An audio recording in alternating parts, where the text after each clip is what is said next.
Signor Don Gabriel Thakur Swas Gomes Paravarma Pandian Pugal. Signor Don Gabriel Thakur Swas Gomes Paravarma Pandian Pugal. Terrenda Termaran. Ayam Gorutta Termaran.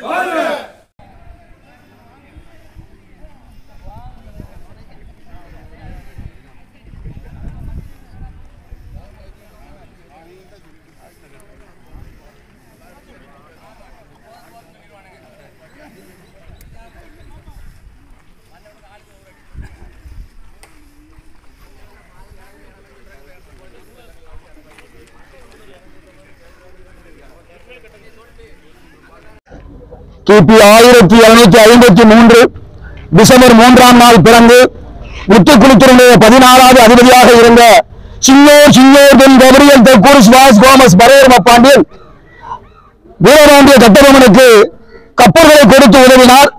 அவருடைய தம்பி ஊமைத்துறை சிறையிலிருந்து தப்பி வந்த பிறகு இன்றைக்கு முயற்தீவு என்று சொல்லக்கூடிய அன்றைய பாண்டியன் தீவில் தனக்கு சொந்தமான பாண்டியன் தீவில் அடைக்கலம் கொடுத்து பாஞ்சாலங்குறிச்சி கோட்டையை கட்டுவதற்கு வீரர்களையும் அதன் பிறகு காரைக்குடியில் நடந்த ரகசிய கூட்டத்தில் கலந்து கொண்டது மாத்திரமல்லாமல் ஒரு புரட்சிப்படை உருவாக்கப்பட்டது. அந்த புரட்சிப்படைக்கு ஆயுதங்களை கொடுக்கிற பொறுப்பை ஏற்றுக்கொண்ட என் கபிரியல் தக்கூரிஸ் அதன் பிறகு அந்த புரட்சிப்படையானது ஆங்கிலேயரை எதிர்த்து போரிடுகிறது. ஊமைத்துறை அந்த முதற்கட்ட போரிலே எழுகிறார். அதுபோல மருது சகோதரர்கள் போரிலே எழுகிறார்கள். இரண்டாம் கட்ட போரிலே ஆங்கில அரசாங்கத்தினுடைய சூழ்ச்சியால் நயவஞ்சகத்தால் அந்த போர் முடிவுக்கு வருகிறது. தலைவர் அனைவரும் கைது செய்யப்பட்டு தூக்கிடப்பட்டார்கள். அந்த போரிலே உயிர் தப்பிய ஒரே ஒரு நபர் யார் என்றால் சிங்கோர் தென் கபிரியல் தெக்கூர் சுபாஷ் கோமஸ் பரவர்ம பாண்டியன். அப்படி போரிலே உயிர் தப்பிய அவருடைய ஆட்சி அதிகாரம் பறிக்கப்படுகிறது. உயிர் பிழைத்ததற்கு நன்றி கடனாக எதிர்கருத்தினுடைய ஏக அடைக்கலமாகிய சந்தவரிய தசேஷ் மாதாவுக்கு ஒரு பொற்தேரை செய்து வருகிறார். அந்த தேர் 1806 பிப்ரவரி 2ஆம் நாள் முத்துக்குளித்தூருடைய தலைநகராகிய தூத்துக்குடியில் முதலாக உலா வந்தது. அந்த தேர் இந்த ஆண்டு 16வது முறையாக உலா வந்திருக்கிறது. அப்படிப்பட்ட அந்த தியாகியுடைய கல்லறை அவர் 1808 ஜனவரி 21ஆம் நாள் மணப்பாட்டில் இறந்து போகிறார். அவருடைய உடல் தோணியை எடுத்து வரப்பட்டு லசால்பள்ளி, இன்றைக்கு லசால்பள்ளியாக இருக்கிற அன்றைக்கு பரவருடைய கல்லறை தோட்டமாக இருந்த மைதானத்தில் அடக்கம் செய்யப்படுகிறார். அந்த கல்லறையாக இருக்கக்கூடிய அந்த இடத்தில் இன்றைக்கு லசால்பள்ளி உயர்ந்து இருக்கிறது. அந்த கல்லறை இன்றைக்கு அந்த நிர்வாகத்தால் அவமானப்படுத்தப்படுகிறது.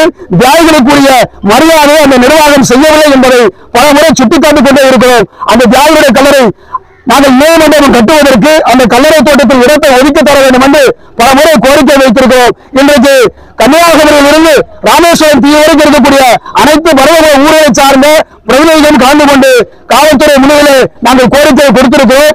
இதற்கு விரைவில் ஒரு பேச்சுவார்த்தையை மாவட்ட நிர்வாகம் நடத்தும் என்று உறுதிமொழி தந்திருக்கிறார்கள். அந்த அடிப்படையில் இன்றைக்கு நாங்கள் கலந்து செல்கிறோம்.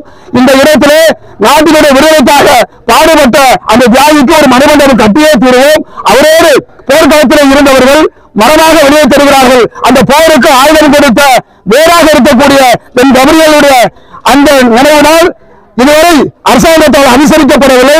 அவருடைய நினைவு நாள் விரைவில் அரசால் கொண்டாடப்பட வேண்டும். ஏனென்றால் தேர்தலோடு போர்க்களத்தில் இருந்த வீரபாண்டிய கட்டபொம்மன், மருது சோழர்கள், ஊழல்துறை எல்லாம் கொண்டாடப்படுகிறார்கள். இவரும் கொண்டாடப்பட வேண்டும் என்ற வேண்டுகோளை வைக்கிறோம். எழுத்தாளர், வரலாற்று ஆய்வாளர்.